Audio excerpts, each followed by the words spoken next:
welcome to the review segment of the Three Quarters podcast, your official podcast for the 2018 Rugby Africa Gold Cup. Also remember to jump onto the hashtag Road to Japan to support your team as they look to qualify for the Rugby World Cup in 2019 in Japan. I'm Denise Modoku. And I'm Ngara Kamuya. So we're still on the Sevens Rugby World Cup, as we don't have 15s, but we'll be back soon. Yep, so we're looking at the African teams that were there and their performance. Yeah. So again, for people who didn't see this last week, we had Kenya, Zimbabwe, Uganda, and South Africa. Yes. Quite a good representation, in my opinion. So we'll start off with Kenya's performance. First game was against Tonga. Won that game 19-7. Yeah. Coming from behind, it was 7-5 at halftime. Second game, round of 16, was against Scotland. Lost that game. Yeah.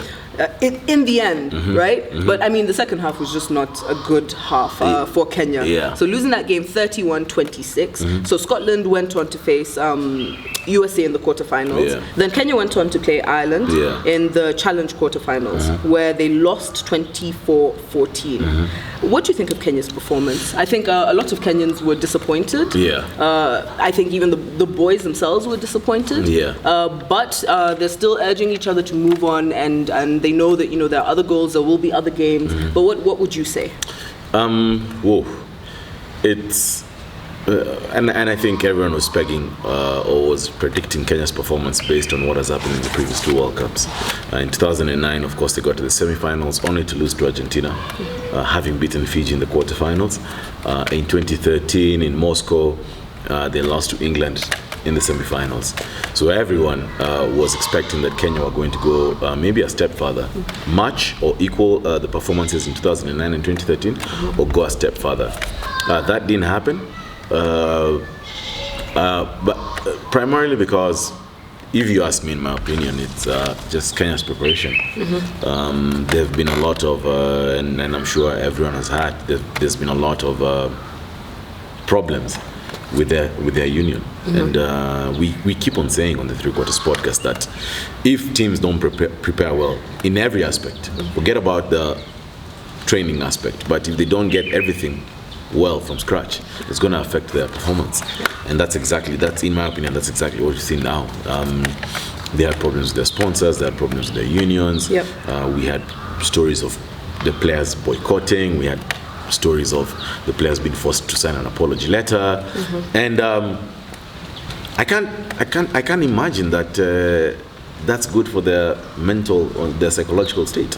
So yes, everyone predicted that Kenya were going to go far on the basis of the 2009 and 2013 World Cups, 1 and 2, the performance that they've just had in the recently concluded HSB circuit. But I mean, when we step back and we think about it, objectively, you get to see that their preparation was not good. While other countries are putting in a lot of work, Kenya just were busy dealing with other issues, with sideshows, with shenanigans. And as a result, this is what we've seen with their performance. It's unfortunate, but I think that's the main reason why we've seen this performance from Kenya.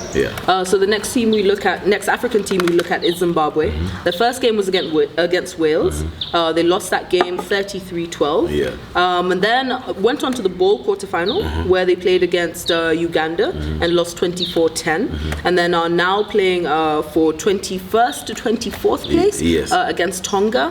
I mean, to be honest, Zimbabwe is one of those teams where, yes, they've got a few flashes of brilliance, here and there, and they've got some good runners. But I think we saw this coming in the sense that it was going to be an uphill task for the Zimbabweans.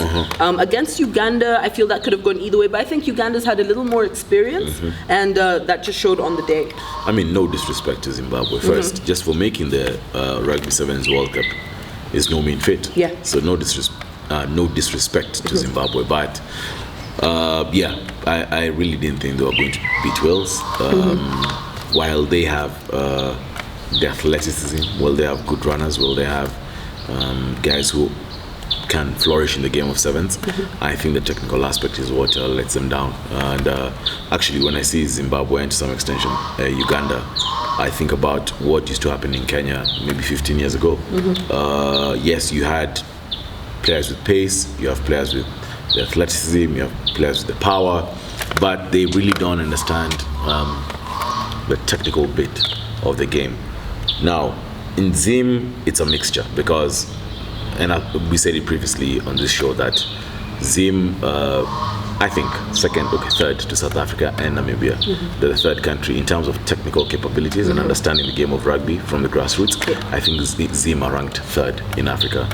I just don't think that they've focused or they've put in any focus on the game of sevens. And as such, that's why we're seeing such results. So there's definitely a lot of potential. Zimbabwe can, I wouldn't be looking at this result as, things have gone haywire. But I'd be asking Zim just to capitalize on what has happened at this World Cup. They've made it for the World Cup. They've been on the world stage. Now try to get to a point where you become an invitational side, and then build on that, get to become a core team, and then just slowly build up, because they definitely have the talent. They definitely understand the game from a technical standpoint. And I do think that if a bit of focus is put on, because Zim, rightly so, put a lot of focus on the game of 15s. If a bit of focus is put on the game of 7s, then I'm sure they'll be getting the results that they think they should be getting. I definitely think that is true. Just the consistency and keep going at it, so that the players are used to playing at that level and against teams that have played time and time again. I think we'd get better results from Zimbabwe. That's true. So we're now looking at Uganda. Their first game was against Samoa, and they lost that game 45-7. Then they went on to play in the bowl quarterfinals against Zimbabwe, which we just said, and they won 24-10. And then now they're in the bowl semi-finals against Chile. And best of luck to them. I think, to be honest, we expected this. Samoa is not, it's not going to be an easy team to play on any day. And against Zimbabwe, I think they just showed they had that little bit more of experience, with your Philip Okerach, your Ivan Magomu. So well done to the Ugandans. I'll start by saying I saw a post by Michael Okerach on Facebook, and basically he was just saying that they're making history by being the first Ugandan team to represent Uganda at the Rugby Sevens World Cup. This is how it starts. And we have watched these boys in 15s, we've watched them in 7s. They're a very talented lot. And Uganda's problem is only, I think, let me put it this way. While I think Zim have the resources to focus on 7s, I just don't think Uganda have it. And they don't have the resources to build a pool of players where you can be able to separate the 15s and the 7s guys. So the bulk of this 7s team was actually playing against Kenya 3 weeks ago in the Rugby Africa Gold Cup. They didn't have too much time to recover. They've been participating in the Gold Cup. So I think that's Uganda's main problem, the fact that they don't have a pool of players, a large pool of players, number one. Number two, I just don't think the resources are enough to support the game of 7s. But in terms of athleticism, in terms of flair, in terms of potential, they do have it.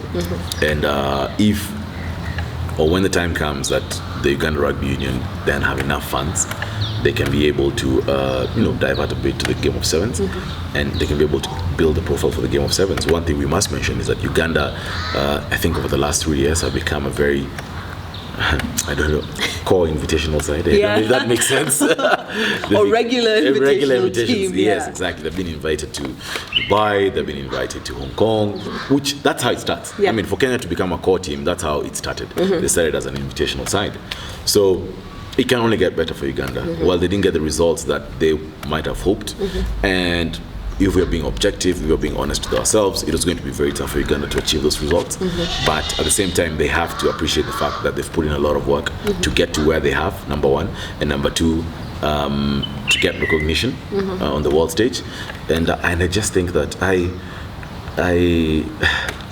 just have a liking for the way Uganda play rugby, and you have to appreciate that. Then we move on to, I think, the team that we felt would have sort of a, in Swahili you would say mteremko, which means downhill. It's not an uphill task. They'll just be going downhill. It'll be a little easier for them. And that is South Africa. So they're in the semi-finals. After having played Ireland and Scotland, which we expected. I think South Africa has definitely got the depth in terms of players. Even if you've got a few injured, they've got such a large pool that it doesn't affect them as much. Maybe they might know the difference, but to the rest of the world, they can still put out a strong team. Yeah. So they're in the semi-finals, and I think the rest of Africa is kind of behind them now. We're all backing them. Yeah. What do you think of their performance so far in the tournament? Just to echo what I said last week, that South Africa can be notorious for playing boring rugby in 15s, but not in 7s. They're very entertaining. They're a good mix of everything. Just like the New Zealand guys, they're a good mix of everything. They understand the technical aspect. They understand the aspect that sports is entertainment, and therefore, as much as you want to grind out a win, you want to grind out a win in fashion, and they do it very well. Yep. And that's what we've seen in this World Cup. By the time this episode drops, of course, we'll know who'll have won the Sevens World Cup. But I still have my money on South Africa. They'll be matching up against England in the semi-finals. I don't think England have enough to take them on, but I honestly do believe that South Africa are going to be the 2018 Rugby Sevens World Cup champions. But look, we wait and see. Game is played on the pitch. Yes, game is played on the pitch. So well done to the rest of the African teams. And we're still urging them on to keep doing what they're doing. Everyone started from somewhere. And sky's the limit. Yes, that's true. Sky's the limit. But that's all we have time for today. But we'll see everyone on Friday for the preview segment. That's true. Guys, remember you can find us on social media. That is by following us on Instagram, liking our page on Facebook, and subscribing to our YouTube channel. I'm Demi Duffield. And I'm Ngaro Kamuya. See you in the preview on Friday.